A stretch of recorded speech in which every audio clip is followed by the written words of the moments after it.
السلام علیکم عزیز طلباء. آج ہم 12ویں کلاس میٹرک کا یعنی 10ویں کلاس کا سبق نمبر 12 پڑھ رہے ہیں، جس کا عنوان ہے استنبول. یہ استنبول حکیم محمد سعید صاحب کی تحریر ہے جو ایک سفر نامہ ہے. تو چلیں ہم چلتے ہیں اسکرین کی جانب تاکہ میں اسکرین پہ جا کے آپ کو یہ پورا سبق پڑھا سکوں اور اس کی مشق بھی کرا سکوں. تو چلتے ہیں اسکرین کی جانب. عزیز طلباء، ہم اسکرین پہ آ گئے ہیں اور آج ہم 10ویں کلاس کا سبق نمبر 12 پڑھ رہے ہیں جس کا عنوان ہے استنبول. تو چلے شروع کرتے ہیں.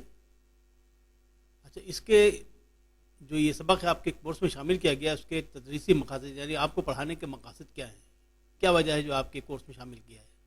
تو اس کی وجوہات جو ہیں وہ یہاں بیان کی گئی ہیں. نمبر 1 کہ برادر اسلامی ملک ترکی کے بارے میں طلباء کی معلومات میں اضافہ کرنا.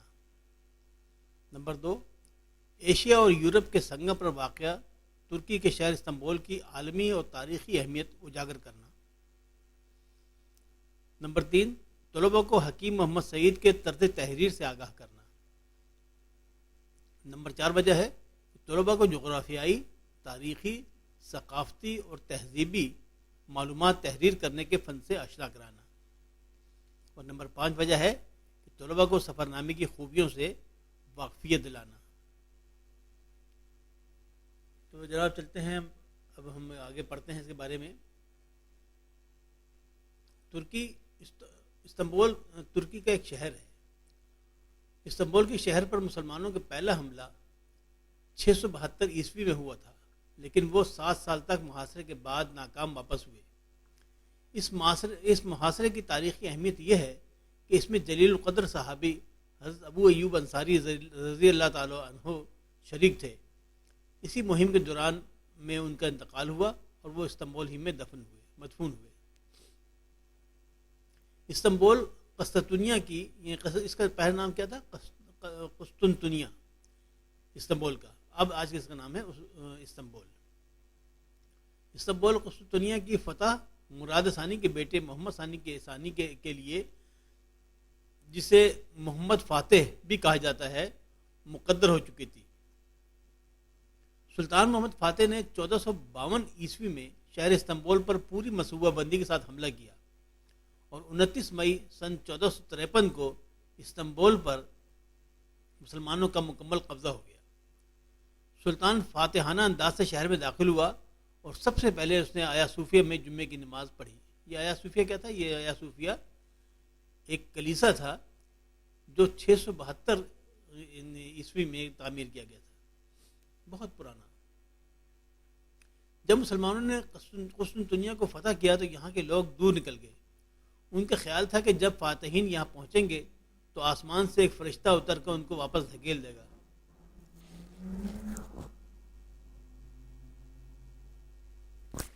سلطان محمد فاتح گھوڑے سے اتر کر کلیسے کے اندر داخل ہوا اور اس نے وہیں نماز ادا کی.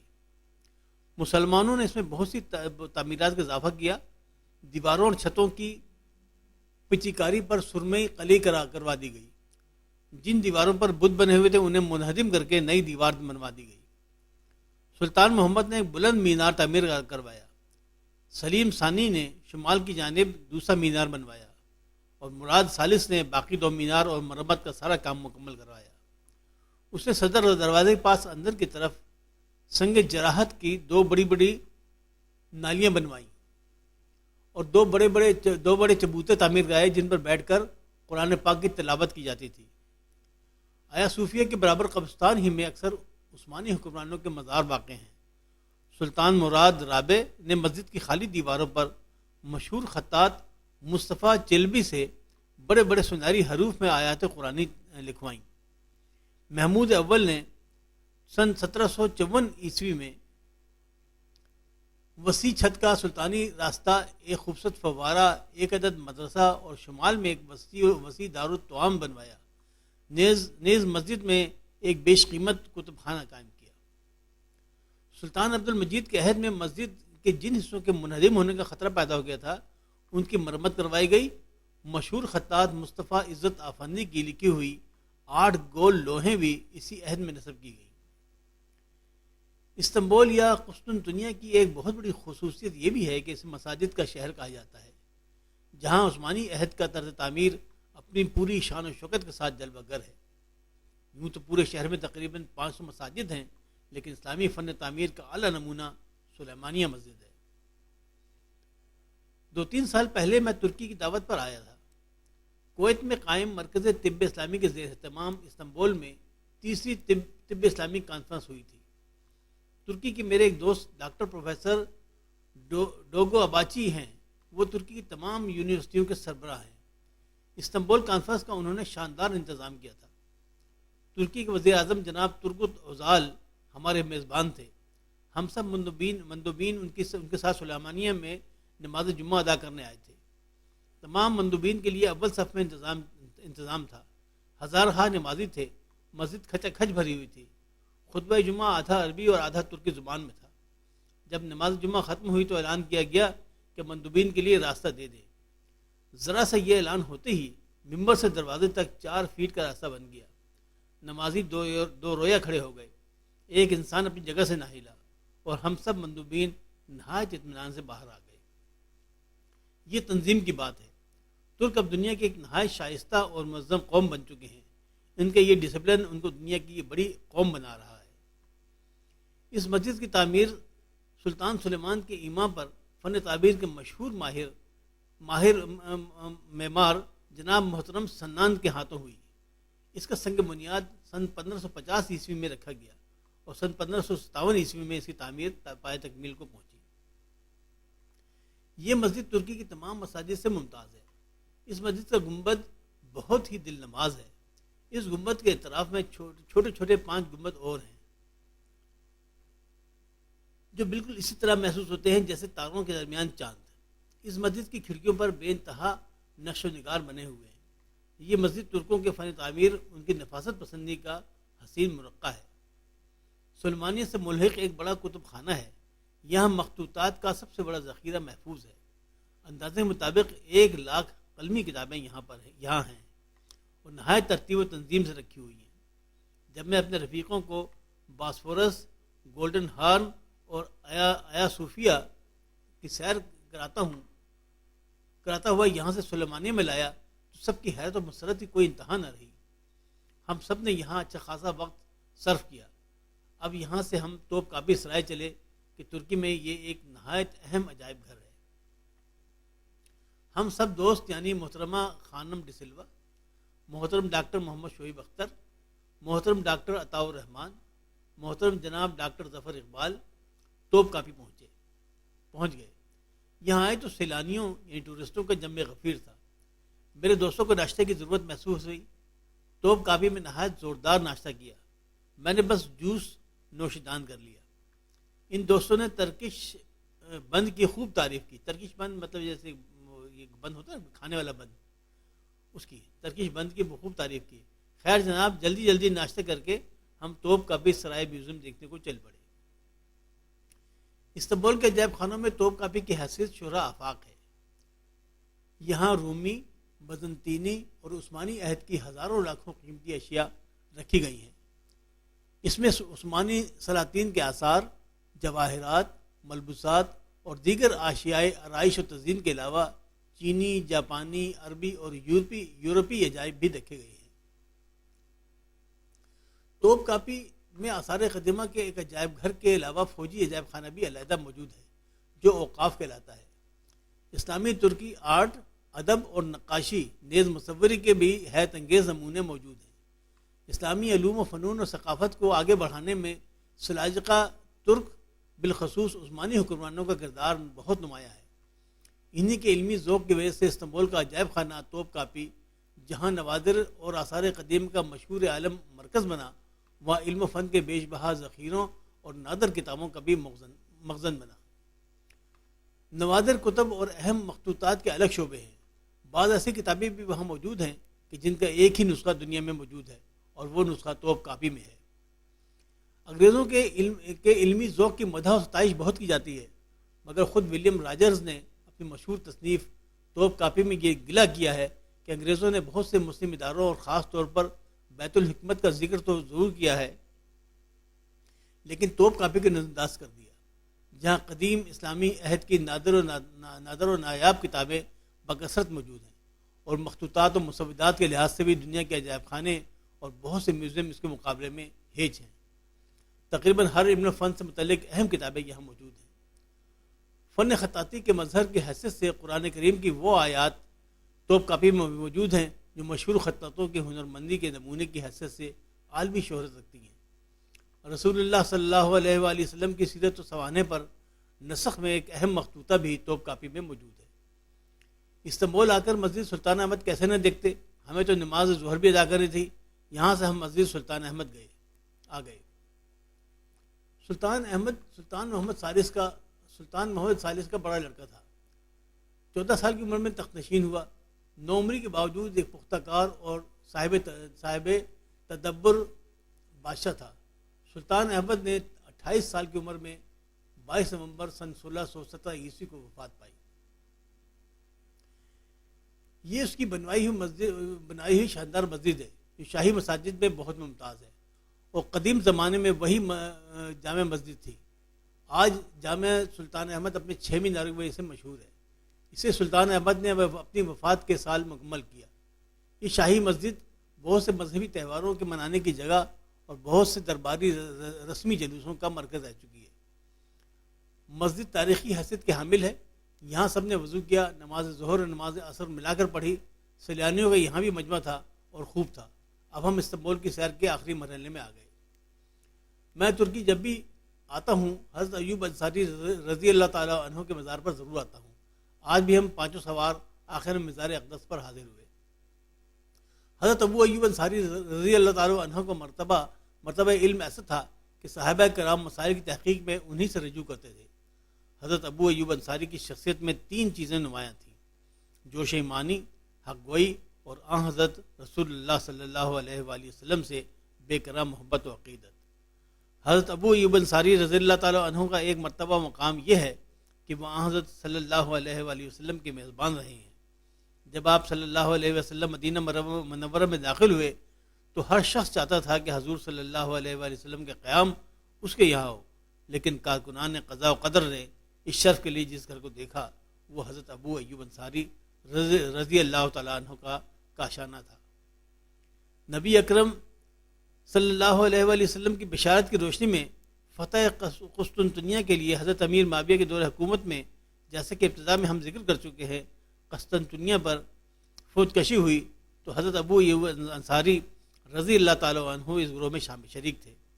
سفر جہاد میں ایک وبا پھیل گئی، مجاہدین کی بڑی تعداد اس وبا کے شکار ہوئی۔ حضرت ابو ایوب انصاری رضی اللہ تعالیٰ عنہ بھی علیل ہوئے۔ ان کا انتقال ہوا تو مسلمان مجاہدین نے انہیں رات کے وقت قسطنطنیہ یا استنبول کی دیواروں کے نیچے دفن کر دیا۔ آج یہی مقبرہ دنیا کے مسلمانوں کے لیے مرجع خیر و برکت بنا ہوا ہے۔ اب ہمیں اتاترک ہوائی میدان جانا تھا، اپنا سامان لینا تھا۔ ادنا جانے والے جہاز میں بیٹھنا۔ ادنا ایک ایئرپورٹ کا نام ہے، ایک شہر کے چھوٹا سا شہر ہے، اس کا نام ہے ادنا۔ مجھے خوشی اس بات کی ہے کہ میں نے اپنے ان دوستوں کو آج 8 گھنٹے میں استنبول کی سیر کرا دی۔ تو عزیز طلباء، اب ہم مشق کرتے ہیں۔ یہ مشق ہے 10ویں کلاس یعنی میٹرک کلاس کے سبق نمبر 12 کی، جس کا عنوان تھا استنبول۔ آج ہم اس کی مشق کر رہے ہیں۔ مشق میں پہلا سوال ہے، مندرجہ ذیل سوالات کے مختصر جواب تحریر کیجیے۔ الف، استنبول پر مسلمانوں کے پہلے حملے کی خاص بات کیا ہے؟ اس کا جواب ہے، استنبول پر مسلمانوں کے پہلے حملے کی خاص بات یہ ہے کہ اس میں جلیل القدر صحابی حضرت ابو ایوب انصاری رضی اللہ تعالیٰ عنہ بھی شریک تھے، اور اسی مہم کے دوران ان کا انتقال ہوا اور وہ استنبول ہی میں مدفون ہیں۔ اس کے جز بے، آیا صوفیہ کے بارے میں آپ کیا جانتے ہیں؟ مختصراً تحریر کیجیے۔ جواب، آیا صوفیہ سن 573 عیسوی میں بازنطینی حکمرانوں نے چرخ کے طور پہ تعمیر کروایا، اور 1453 عیسوی میں عثمانی خلیفہ نے بازنطینی حکمرانوں کو شکست دینے کے بعد مسجد میں تبدیل کر دیا۔ جز جیم ہے کہ ترکی میں جمعۃ المبارک کا آدھا خطبہ کن 2 زبانوں میں دیا گیا؟ آدھا خطبہ کن 2 زبانوں میں دیا گیا؟ تو اس کا جواب ہے، ترکی میں جمعۃ المبارک کا آدھا خطبہ عربی میں اور آدھا ترکی زبان میں ہوتا ہے۔ سوال دال ہے اس کا، جز دال، توپ کاپی میوزیم کا تعارف اپنے الفاظ میں کرائیے. تو جواب ہے اس کا کہ توپ کاپی میوزیم دراصل سن 1417 عیسوی میں سے 1856 عیسوی تک تقریباً 30 عثمانی حکمرانوں کا شاہی محل رہا، جہاں دربار منعقد ہوتا تھا اور امور سلطنت چلائے جاتے تھے. عثمانی خلافت کے خاتمے کے بعد سن 1924 عیسوی میں ترکی کی حکومت نے اسے میوزیم کی شکل میں عوام کے لیے کھول دیا. اس میوزیم میں خلافت عثمانیہ کے دور کی یادگار اشیاء کے علاوہ قدیم آرٹ کے شاہکار اور اسلامی اور ادوار کی بہت سی نادر اشیاء رکھی گئی ہیں. یہ عمارت اپنے طرز تعمیر اور خوبصورت یورپی اور ایشیائی نقش و نگار اور دلاویز خطاطی اور قدیم علوم کی بیش قیمت کتب سے مزین ہے، جس کو دیکھنے کے لیے ہر سال لاکھوں سیاح یہاں آتے ہیں. جز واو ہے، مصنف کے شریک سفر دوستوں کے نام تحریر کیجیے. جواب ہے محترمہ خانم ڈسلوا، محترم ڈاکٹر محمد شعیب اختر، محترم ڈاکٹر عطاء الرحمان اور محترم ڈاکٹر ظفر اقبال. اس کا سوال نمبر 2 کہ حوالہ متن اور سیاق و سباق کے ساتھ درج ذیل پیراگراف کی تشریح کیجیے. توپ کاپی میں آثار قدیمہ کے ڈیش ڈیش جن کا ایک ہی نسخہ دنیا میں موجود ہے. تو جواب اس کا یہ ہے کہ یہ پیراگراف حکیم محمد سعید کی تحریر کردہ سفر نامے استنبول سے لیا گیا ہے. حکیم محمد سعید اور ان کے 4 دیگر دوست ترکی کے وزیر اعظم جناب ترکوت اوزال کی دعوت پر استنبول پہنچے تھے. مسجد سلطان و اس ملحق کتب خانے کو دیکھنے کے بعد توپ کاپی میوزیم پہنچے. توپ کاپی میں آثار قدیمہ کے عجائب گھر کے علاوہ ایک فوجی عجائب گھر بھی ہے جو اوقاف کہلاتا ہے، اور اس میں اسلامی اور ترکی آرٹ کے علاوہ ادب، نقاشی اور مصوری کے حیرت انگیز نمونے موجود ہیں. یہ عظیم شان مجموعہ عثمانی حکمرانوں کی کوششوں کا نتیجہ ہے اور ان کے ان شعبہ جات سے لگاؤ کو ظاہر کرتا ہے. انہی حکمرانوں کے ذوق و شوق کے باعث توپ کاپی میوزیم آج دنیا بھر میں اپنی الگ پہچان اور شہرت رکھتا ہے. یہاں موجود نادر کتب علم کا بیش بہا خزانہ ہے. یہاں موجود کچھ کتابیں ایسی بھی ہیں جن کا صرف ایک ہی نسخہ دنیا میں رہ گیا ہے جو یہاں محفوظ ہے. سوال نمبر 3 سبق استنبول کا متن مدنظر رکھ کر درست جواب پر ٹک کا نشان لگائیں. تو الف ہے کہ سبق استنبول کی کس کی تحریر ہے؟ صحیح جواب ہے حکیم محمد سعید. بے مسجد سلیمانیہ کس تعمیر کرائی؟ صحیح جواب ہے سنان نے. جیم آیا صوفیہ کے بابر کیا ہے؟ صحیح جواب کیا ہے؟ قبرستان. دال مسلمانوں نے استنبول پر پہلا حملہ کب کیا؟ صحیح جواب ہے سن 672 عیسوی میں. ہے مسلمانوں نے استنبول کا محاصرہ کتنے سال بعد اٹھایا؟ جواب ہے اس کا 7. واؤ استنبول کا فاتح کون ہے؟ تو صحیح جواب اس کا ہے سلطان محمد فاتح. زے استنبول کو کس کا گھر کہا جاتا ہے؟ صحیح جواب کیا ہے؟ مسجدوں کا. ہے مسجد سلمانیہ کے ساتھ کتب خانے میں کتنے قلمی نسخے ہیں؟ تو جواب اس کا ہے 1 لاکھ. سوال نمبر 4 سبق استنبول کے متن کے مطابق کالم الف کے الفاظ کا ربط کالم بے کے الفاظ سے کریں. دوسرا مینار اس کا ربط ہے سلیم ثانی سے. توپ کاپی کا جو ربط ہے وہ ہے ولیم راجر سے. فاتح استنبول کون ہے؟ سلطان محمد فاتح. 8 لوہیں کے تعلق ہے مصطفیٰ عزت آفندی سے. 6 مینار کے تعلق ہے سلطان جامع سلطان احمد سے.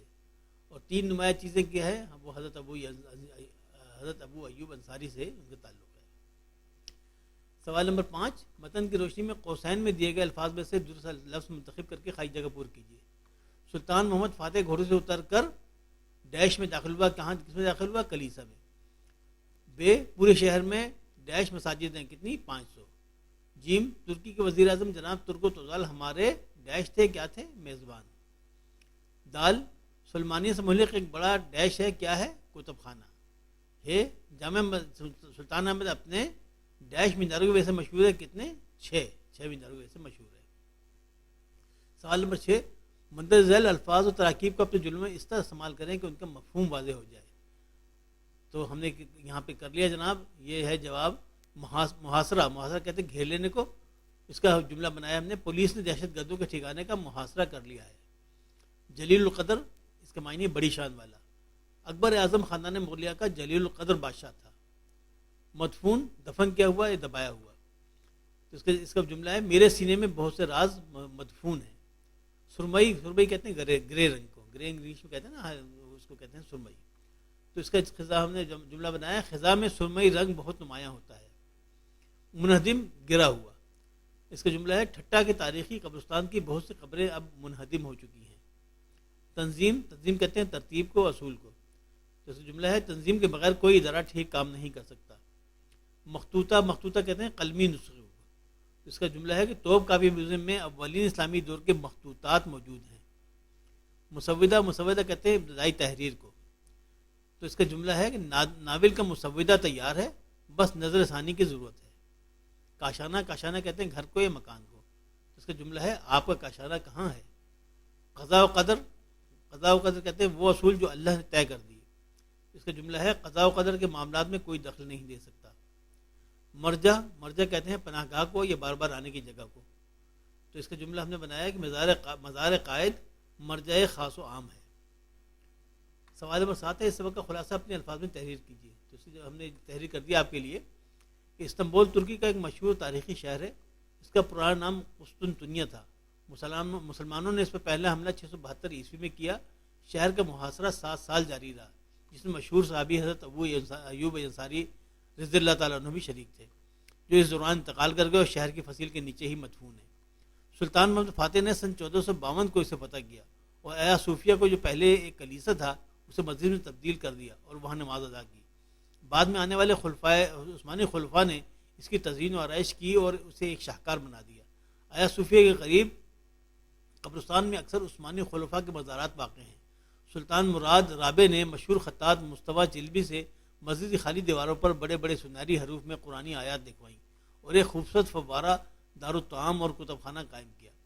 سلطان عبد المجید نے خستہ حصوں کی مرمت کروائی اور مشہور خطاط مصطفیٰ عزت آفندی کی لکھی ہوئی 8 گول لوہیں نصب کروائیں. استنبول میں 500 مسجدیں ہیں، اس لیے یہ مسجدوں کا شہر کہلاتا ہے. حکیم سعید اور دیگر مندوبین مسجد سلیمانیہ نماز پڑھنے گئے، جس کو شاہ سلیمان نے سن 1550 سے 1557 میں تعمیر کروایا تھا، جو خوبصورتی میں اپنی مثال آپ ہے. یہاں کوئی 1 لاکھ نہایت قیمتی اور قدیم کتابیں موجود ہیں. پھر یہ لوگ توپ کاپی میوزیم دیکھنے گئے. توپ کاپی میں رومی، بازنطینی اور عثمانی عہد کے علاوہ چینی، جاپانی، عربی اور یورپی عجائبات رکھے ہوئے ہیں. توپ کاپی سے متصل فوجی عجائب خانہ میں اسلامی ترکی کے آرٹ، ادب، مصوری اور نقاشی کے نادر نمونے موجود ہیں. بعض کتابیں ایسی بھی ہیں جن کا دنیا میں صرف ایک ہی نسخہ ہے جو یہاں موجود ہے. پھر صاحب مظلوم مسجد سلطان احمد دیکھنے گئے، جس کو سن 1617 عیسوی میں تعمیر کیا گیا اور اس کے 6 میناریں ہیں. آخر میں یہ سب لوگ صحابی رسول حضرت ایوب انصاری کا مزار دیکھنے گئے، جو حضرت امیر معاویہ کے دور میں اس لشکر میں شامل تھے، جس نے پہلی مرتبہ قسطنطنیہ پر حملہ کیا اور 7 برس تک اس کا محاصرہ کیے رکھا، لیکن فتح نہ ہو سکا. محاصرے کے دوران وبا پھیل گئی اور حضرت ابو ایوب انصاری بھی وبا کے شکار ہو کر وفات پا گئے اور وہیں مدفون ہوئے. عزیز طلباء، آج یہ میٹرک کا جو سبق نمبر 12 تھا، اس کا عنوان تھا استنبول. آج یہاں یہ سبق بھی ختم ہو گیا اور اس کی ہم نے مشق بھی کر لی ہے. اگر آپ چاہتے ہیں کہ آپ کو آئندہ اسباق کی اطلاع فوری طور پر ہو جائے تو آپ اس چینل کو سبسکرائب کر لیجئے، بیل کے آئیکن کو دبا کر آل کو سلیکٹ کر لیجئے، تاکہ جو ہی میں نیا سبق اپلوڈ کروں آپ کو فوری طور پر اس کی اطلاع مل جائے.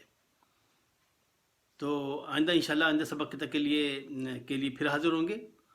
آپ سے اجازت چاہتا ہوں. اللہ حافظ ناصر، فی امان اللہ.